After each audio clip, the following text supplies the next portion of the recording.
రిజర్వేషన్ల పేరుతో కాంగ్రెస్ ప్రభుత్వం బీసీలను మోసం చేసిందని అన్నారు బీసీ జేఏసీ చైర్మన్ రాజ్యసభ సభ్యుడు ఆర్ కృష్ణయ్య. బీసీలకు 42% రిజర్వేషన్లను కల్పిస్తామని అసెంబ్లీ కేబినెట్లో నమ్మించి గొంతుకోశారని మండిపడ్డారు. 42% నుంచి బీసీ రిజర్వేషన్లు 17% వరకు తగ్గించారని విమర్శించారు. హిమయత్ నగర్ లిబర్టీ నుంచి ట్యాంక్ బండ్ అంబేద్కర్ విగ్రహం వరకు బీసీ నేతలతో కలిసి ర్యాలీ తీశారు. 60% ఉన్న బీసీలకు 42% రిజర్వేషన్లు కల్పించాలని డిమాండ్ చేశారు. లేదంటే బీసీ ఉద్యమం మరింత తీవ్రతరం చేస్తామని హెచ్చరించారు కృష్ణయ్య.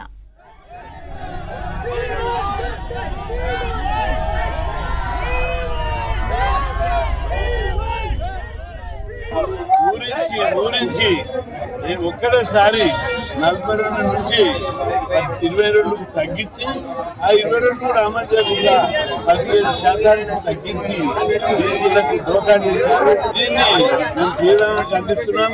అందుకే 42% రిజర్వేషన్లతో స్థానిక సంస్థల్లో 42% రిజర్వేషన్లతో ఎన్నికలు జరపాలని ముఖ్యమంత్రి రేవంత్ రెడ్డికి హెచ్చరిస్తున్నారు. 30 మండలాలను ఒక్కరికి కూడా బీసీలకు రాలేదు సర్పంచ్.